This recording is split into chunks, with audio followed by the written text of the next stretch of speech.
Olá pessoal, sejam bem-vindos a mais um programa Chá e Prosa com Alexandra Gomide. Hoje recebendo aqui no estúdio o Dr. Maurício Gonçalves com uma história com um relacionamento de mais de 20 anos aqui em Portugal. Conta pra gente um pouquinho, Dr. Maurício.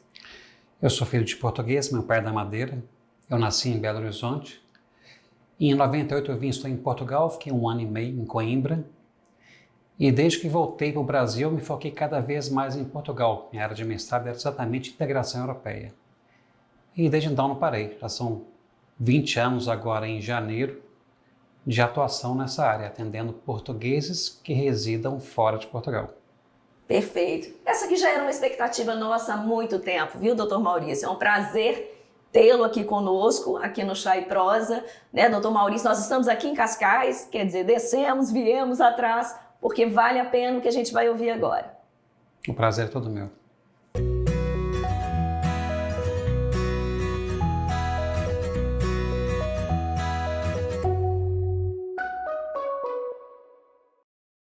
Bom, doutor Maurício, eu vou começar pedindo para o senhor clarear para a gente aqui a diferença entre cidadania e nacionalidade. Na prática, é exatamente a mesma coisa. A diferença é que nacionalidade é simplesmente o vínculo jurídico entre a pessoa e o Estado. A cidadania envolve um vínculo a mais, que é o político. É a capacidade de ser votado e de votar, de ser eleito e de eleger.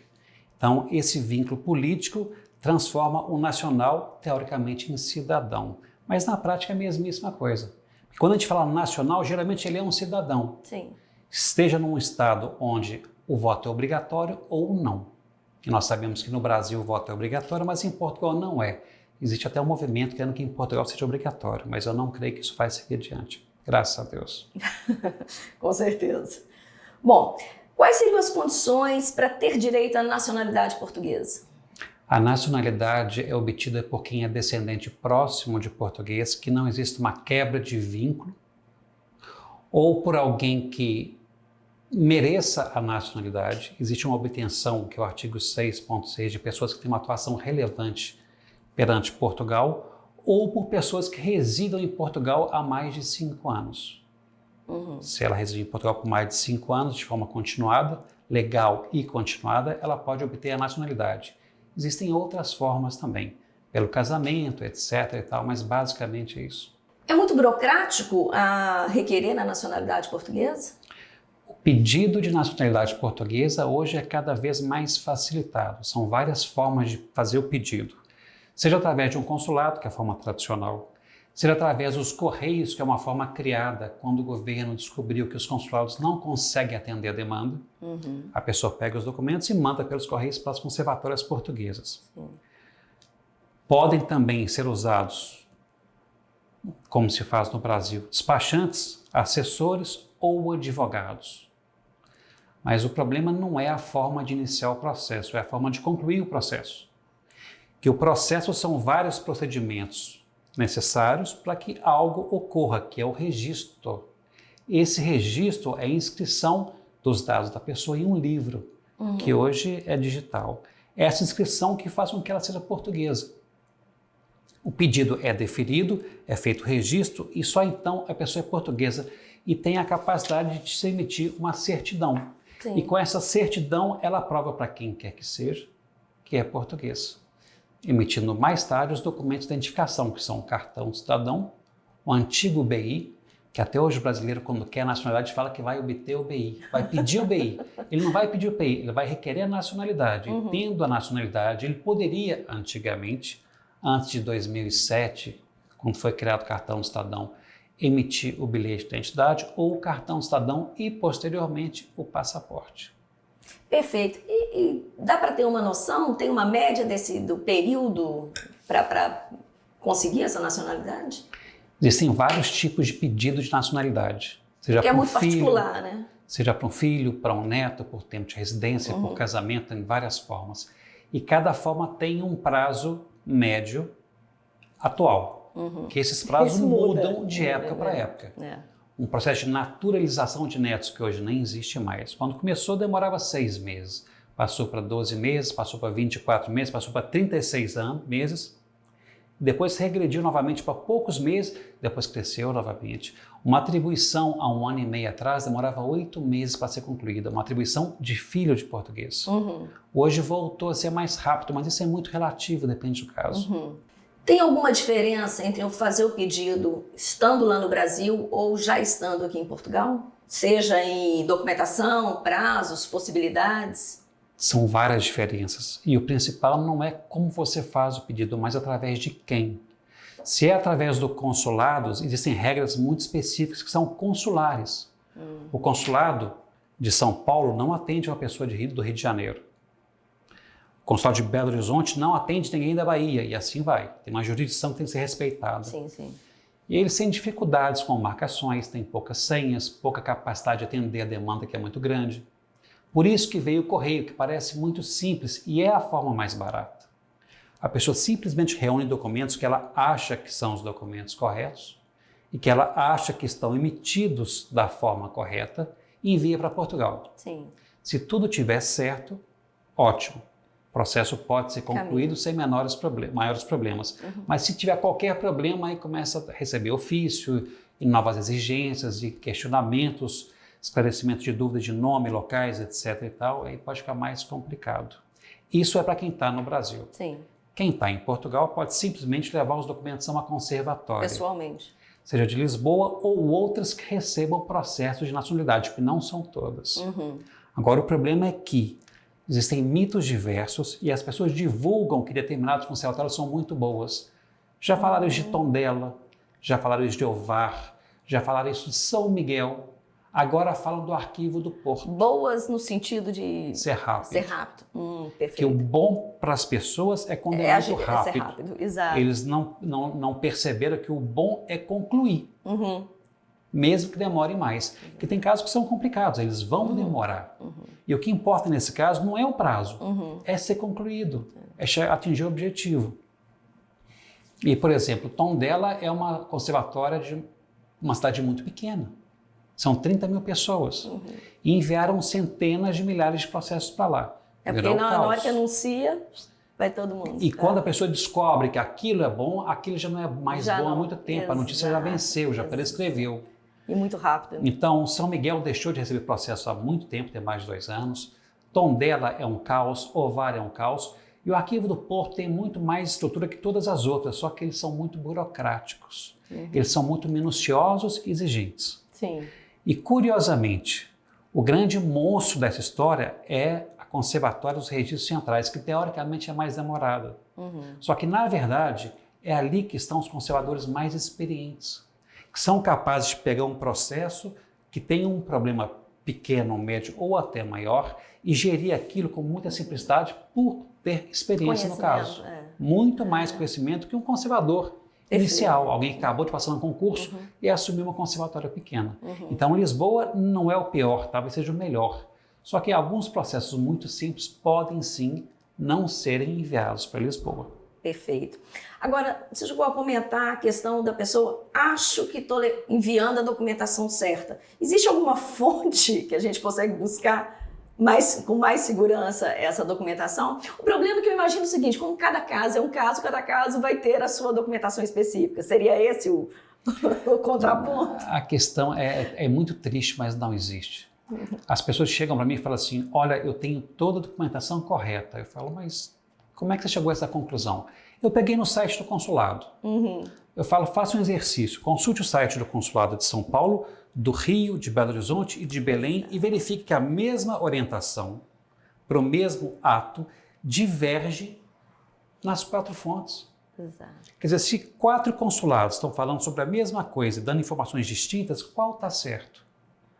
Porque, na verdade, na hora que chega aqui, o comportamento aqui seria o mesmo. Quer dizer, são situações diferentes que saem do Brasil, mas para chegar aqui, para ser avaliado no mesmo contexto. Sim, mas aí que está. As orientações são divergentes no Brasil. Quando chega em Portugal, também em uma conservatória, que é gerida por um conservador, que é equivalente a um juiz, só que não na justiça, mas no notariado. A gente fala no Brasil que cabeça de juiz, é impossível saber o que vai sair de lá. Exato. E conservador é a mesma coisa. Tem conservador que fala que isso eu quero assim, isso eu quero assado. Então, um procedimento padrão de Lisboa, que é a conservatória principal, em determinados conservatórios não são aceitos. Eles não gostam, não querem, não aceitam, não se sentem confortáveis em analisar um processo nesses termos. Então, é muito complicado. Exato. Então, olhar site de consulado é terrível. Aí a pessoa pode falar assim, qual que é o mais oficial que existe? É o site do Instituto de Registros e Notariado. Esse é oficial, mas não é completo. Um exemplo muito claro.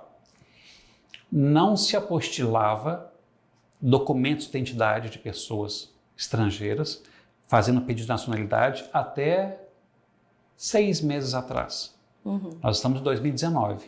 Quer dizer, até 2019 isso não era necessário, mas já existia uma ordem expressa para que todo documento de identidade fosse apostilado. A ordem exigia, Sim, mas não era ninguém cobrado. observava. Então, para que apostilar?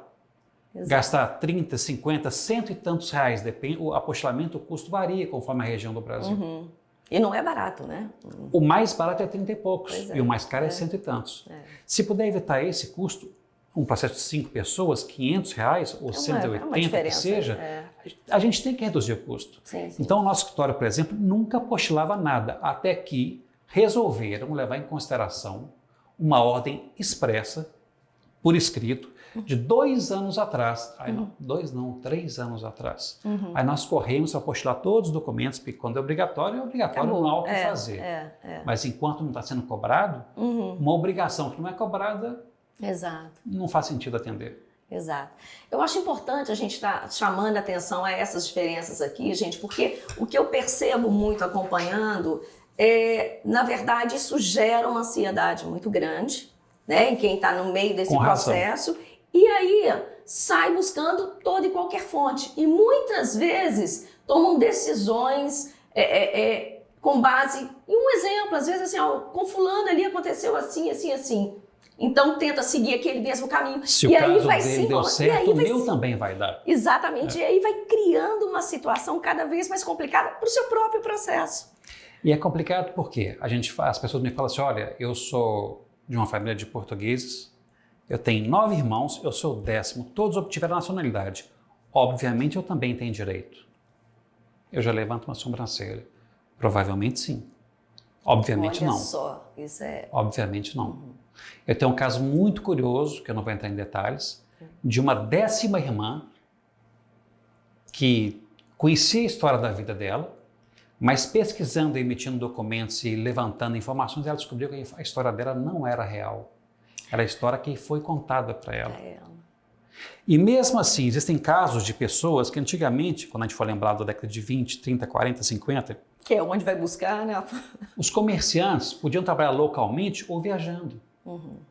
Tem famílias com 6 filhos, com o mesmo pai, com a mesma mãe, e os 6 filhos foram declarados, registrados por 6 pessoas diferentes. É uma festa. Porque o pai nunca estava presente, o pai viajava para trabalhar. Meu Deus. Então a gente tem situações muito, muito curiosas, muito interessantes e totalmente fora do padrão. Desde o pai que era casado com outra mulher e não podia, até podia registrar a criança, mas sem falar que era pai. Então ele posteriormente pode ter chegado e dito, sim, eu sou o pai, isso é a perfiliação, que é essencial para a obtenção de nacionalidade portuguesa, ou podia nunca ter feito isso. Então às vezes o pai registrou o filho, mas existe uma dificuldade grande no processo. Então tem várias coisas que podem acontecer que confundem as pessoas. Exatamente. E as pessoas não têm como saber disso, porque ninguém sabe, nem mesmo em consulados eles sabem disso às vezes. Eles têm uma certa noção em relação à perfiliação, mas não sabem. Então é muito difícil obter informações corretas. E o maior problema que existe hoje se chama Facebook. Talvez o WhatsApp. Porque agora cresceu porque também. Agora o WhatsApp é mais caótico ainda. E o Facebook tem vários grupos que são extremamente sérios e funcionais e outros que não. Outros, na verdade, são iscas, né? Na verdade, a gente costuma dizer o seguinte, a gente percebe nitidamente, para a gente que acompanha, que soltam iscas, na verdade, para buscar o cliente. Tem isso, tem uma captação também, de tipo assim, eu tenho um primo, quer dizer, eu conheço um advogado ótimo, o cara chama João Gonçalves da Silva, é o Márcio Gonçalves da Silva. Ele é seu advogado ou ele é seu irmão ou primo? A gente vê que tem coisas erradas, mas isso é o de menos. O pior que eu acho, na verdade, que essa captação sempre existiu, vai existir Exato. é até muito perigosa. É onde houver concentração de pessoas. Pois é, agora pensa bem em receber uma mensagem você está no Facebook, recebe uma mensagem, olha, eu sou advogado, eu posso te atender. Um advogado oferecendo serviço assim, é muito estranho. Mas as pessoas caem nisso. É aquilo que eu falei, o problema é que essa dificuldade de encontrar um padrão de funcionamento acaba gerando uma ansiedade muito grande e isso leva as pessoas a acreditar em tudo que elas estão lendo, a tudo que elas estão vendo e às vezes escuta um depoimento, leia um depoimento num determinado grupo, por exemplo, já que a gente está mencionando nisso, entende aquilo como verdade e passa a trabalhar em cima daquilo, quer dizer, é muito confuso e muito perigoso. E é interessante até a gente observar os grupos do Facebook, porque quando alguém fala assim, eu sou filho de português, tem direito? Aí desce responder, claro que tem, obviamente tem. Cheio de doutores ali. Aí aparecem outras perguntas quaisquer mais elaboradas e surgem 30 respostas embaixo. Às vezes nenhuma é parecida com a outra. Cada um fala uma coisa e todos têm certeza do que dizem. Quer dizer, a Bíblia fala que na multidão de conselheiros há sabedoria, mas nesse caso existe a multidão de conselheiros, mas é uma loucura pura, é totalmente estrambelhada a informação. Vamos tirar daquele bolo ali o que é realmente importante. Onde então que eu faria o pedido da nacionalidade portuguesa? Se estiver no Brasil, no consulado ou enviando pelos correios. Sim. Enviar pelos correios, eu sempre lutei muito contra isso. É o que mais acontece hoje. Sim. E quem envia pelos correios, envia documentos que ele acha que estão corretos, que foram emitidos de forma corretamente, e o processo chega em Portugal totalmente desacompanhado, e o que vai acontecer aqui só Deus sabe. Pode dar certo ou não. A gente estava comentando mais cedo, eu falei com o Alexandre que antigamente 20 ou 30% dos processos eram problemáticos e não chegavam ao final. Hoje isso inverteu. 70 ou 80% dos processos não chegam ao final, às vezes por causa de pequenos detalhes. Que se a pessoa não tiver um mínimo de experiência, de noção ou de capacidade de entender o que lhe é pedido, o processo não vai ser concluído. Ele fica parado no meio do caminho. Ele pode ser arquivado, que certos processos não são negados, não são indeferidos, ou pode ser indeferido, quer dizer, não e acabou. E a pessoa, por exemplo, que está lá no Brasil, ela consegue diferenciar essa diferença de um processo parado, de um processo arquivado, um processo arquivado e um processo negado? Ela consegue fazer esse... Não, mas se é uma atribuição que teoricamente é um direito, ele é simplesmente arquivado. Se é uma aquisição que pode ser negada, que é um pedido discricionário, tem que analisar vários critérios e aí então, estando todos eles atendidos, é concedida a nacionalidade, esse pode ser negado. Perfeito, era exatamente nisso que eu ia entrar aqui agora. Qual que é a diferença entre receber a nacionalidade por atribuição e por aquisição? São dois tipos, o pessoal gosta muito de falar de direito de solo, direito de sangue, etc e tal. Essa discussão é infrutífera. O que importa é se a obtenção é originária ou derivada. Originária é como se a pessoa tivesse nascido em Portugal. Eu nasci em Belo Horizonte. Eu não sou menos português que Fernando Pessoa ou que o presidente Marcelo Rebelo. Nós somos todos portugueses igual. Um nasceu em Lisboa, quer dizer, os dois nasceram em Lisboa e eu nasci em Belo Horizonte, mas não há diferença jurídica entre nós três. Entendi. Todos somos originários. Eu obtive a nacionalidade aos 21 anos de idade, mas essa nacionalidade retroagiu à data do meu nascimento, quer dizer, quando eu nasci, eu já era português. Porque, na verdade, a lei fala que eu sou português, mas eu tenho que me manifestar para ser reconhecido como tal. Entendi. Em havendo essa manifestação, nada mais se discute. A nacionalidade é minha e ninguém tira de mim de forma alguma. O que não acontece com a outra forma, que é a derivada. A nacionalidade derivada é de quem obteve por naturalização, pelo casamento, por tempo de residência e etc. A pessoa não nasceu portuguesa. No dia que o processo foi deferido, naquele dia que houve o registro, ela passa a ser. E isso tem uma data, que não é a do nascimento. Não retroage tanto assim. Por isso que havia impedimento de cônjuge obter nacionalidade, nesses casos. Havia impedimento de filhos obter a nacionalidade. Se a pessoa obteve a nacionalidade agora, o filho já nascido não tinha direito nenhum. O filho nascido depois teria direito. Isso já acabou, mas existia até 2017. Então, a nacionalidade originária vem desde o nascimento e a derivada vem depois de determinado período, que é quando o processo é deferido. E essa nacionalidade derivada pode ser, ela pode ser mais tarde tirada da pessoa. A gente lembra de um caso da Lava Jato, uma pessoa que obteve a nacionalidade por naturalização, residia em Lisboa. Depois ela correu com o processo de convolução para transformar em atribuição, porque o Brasil queria que ela fosse extraditada. Um português que obteve a nacionalidade de forma derivada podia perder a nacionalidade e ser extraditado do Brasil, porque ele também era brasileiro. Sim. Então, o que aconteceu? Misteriosamente, o processo de convolução dessa pessoa terminou muito rápido. Eles foram muito eficientes, atenciosos e gentis com ele. Eu não sei por qual motivo, não consigo imaginar. Ele se transformou em português originário e quando o Brasil exigia a extradição dele, não pôde ser atendido, porque ele já era português originário. Tanto a Constituição de Portugal quanto do Brasil garantem isso. A pessoa que tem nacionalidade originária não pode ser deportada, não pode ser extraditada, desculpe. Perfeito. E sobre a última alteração na lei para descendentes, quais que seriam assim as principais mudanças?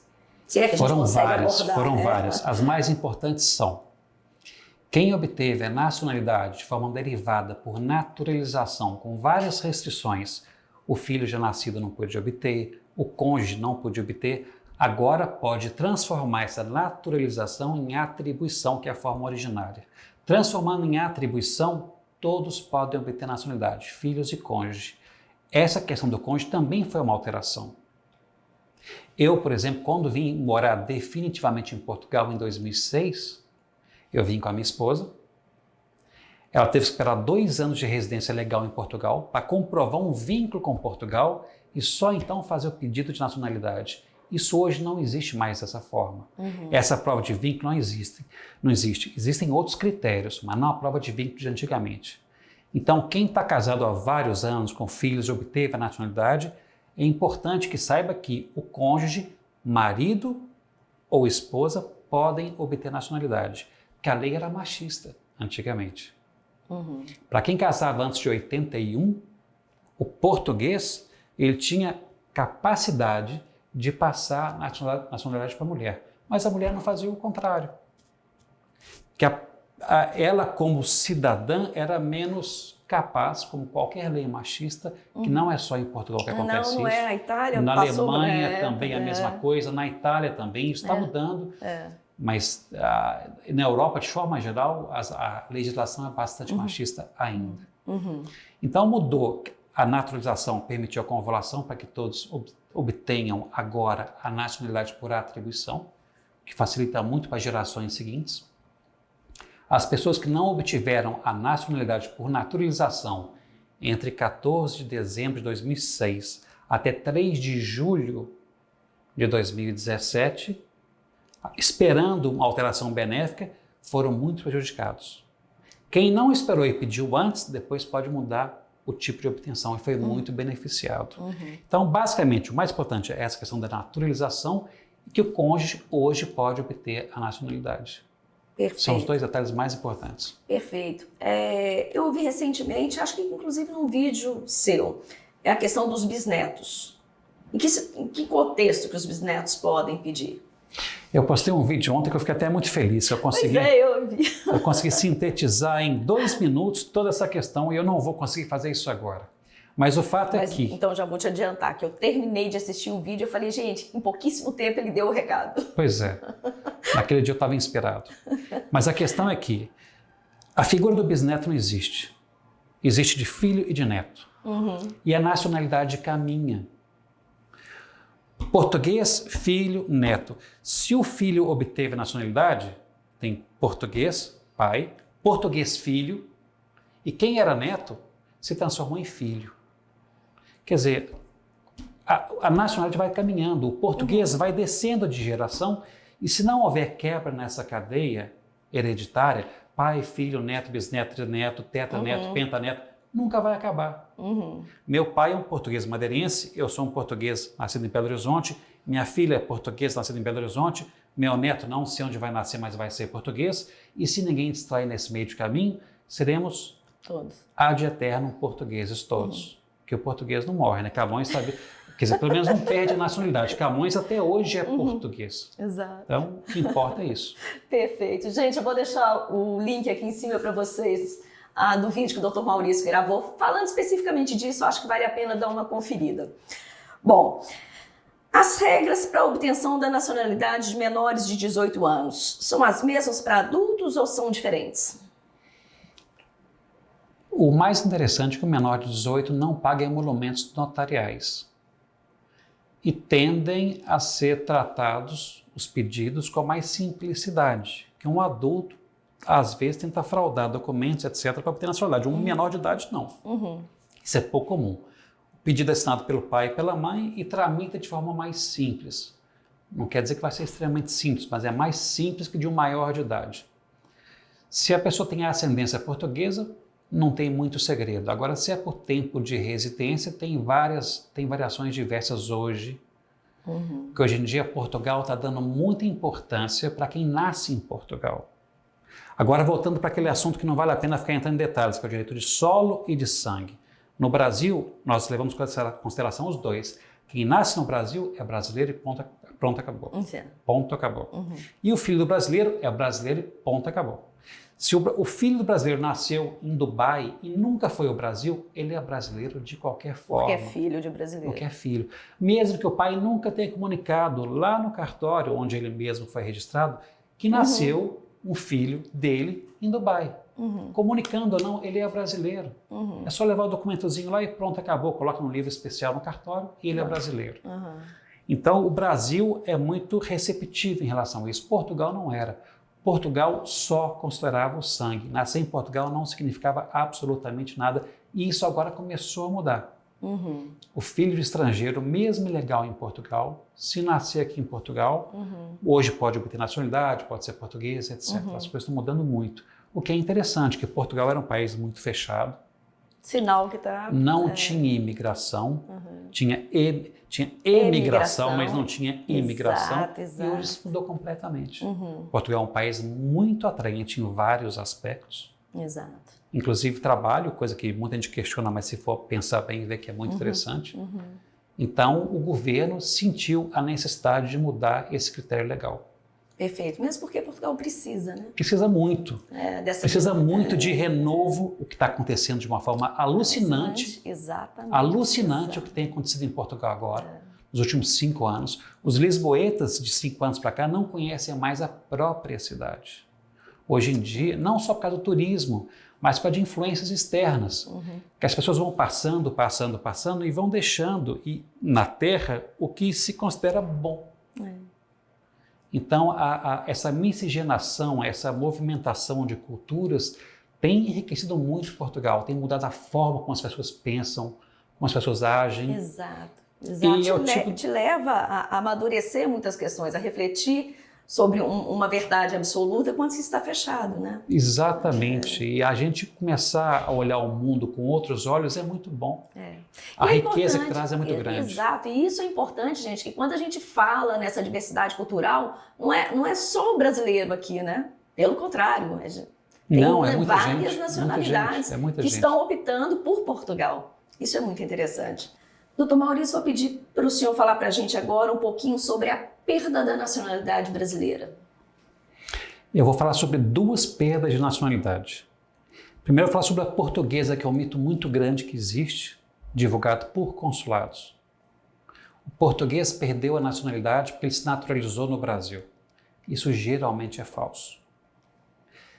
Na verdade, se o português no Brasil se naturalizasse para servir o exército, para concorrer a um cargo público, ou até mesmo para se misturar com os brasileiros, teoricamente ele perderia a nacionalidade portuguesa. Só que para isso, Portugal tinha que ser informado dessa obtenção de nacionalidade brasileira que geraria a perda da portuguesa. Portugal nunca era informado disso. Então eu, por vários anos, quando alguém me falava assim, olha, meu avô obteve a nacionalidade brasileira, então ele perdeu a portuguesa. Eu falei, não, isso não aconteceu. Aconteceu, o consulado me informou. Eu falei, não, eu te garanto que não aconteceu. Aí eu chegava em Portugal, pegava a certidão portuguesa, mostrar para a pessoa, se tivesse perdido, estava verbado aqui, que perdeu a nacionalidade. Eu repeti isso 1, 2, 3, 5, 10, 20 mil vezes, e num belo dia a pessoa falou assim, olha, meu pai perdeu a nacionalidade portuguesa. Aí eu falei, não perdeu não. Ele falou, perdeu sim. Aí eu falei, como é que você sabe? Porque eu vi. Aí eu quase caí para trás. Como assim? É porque meu pai tinha bens em Portugal para receber, chegou lá com os documentos brasileiros, que eram os únicos que ele tinha, e lá falava que ele se naturalizou. Ele tinha RG, ele tinha CPF. Então Portugal, com aquilo em mãos, tirou a nacionalidade dele. Aí ele deixou de ser português. Realmente, eu quase caí para trás, foi um susto terrível. Felizmente, o pai dele era vivo e pôde readquirir a nacionalidade portuguesa e assim todos obtiveram a nacionalidade. O processo continua. Mas o fato é que falar que o português perdeu a nacionalidade portuguesa pelo simples fato de ter obtido a nacionalidade no Brasil não é verdade. Isso é um mito muito antigo que existe hoje e vai existir por muito tempo e os consulados não esquecem isso, não param nunca de falar isso, mas é falso. Agora, em relação ao Brasil, quem pode perder a nacionalidade brasileira? A nossa Constituição, no artigo 12, fala claramente que qualquer pessoa que obtiver a nacionalidade de forma derivada, por naturalização, pelo casamento, por tempo de residência, perde a brasileira. Aí vieram me perguntar há muito tempo, na época era um ex-vice-cônsul, um antigo vice-cônsul de Portugal em Belo Horizonte. Maurício, conhece algum caso? Eu falei, não conheço. Eu não conheço porque não existia. Ninguém perdia a nacionalidade brasileira. Mas 2 casos aconteceram agora que foram muito graves. Foram mais de 2, mas 2 foram muito graves. Um deles foi, a moça era brasileira, ela obteve a nacionalidade americana de forma derivada ao se casar com um americano. Se mudou para os Estados Unidos, num belo dia, não devia estar de bom humor, matou o marido. Meu Deus. Foi presa, condenada nos Estados Unidos, fugiu para o Brasil e aqui falou, eu sou brasileira, não posso ser extraditada, ninguém vai encostar em mim. Só que ela tinha obtido a nacionalidade de forma derivada.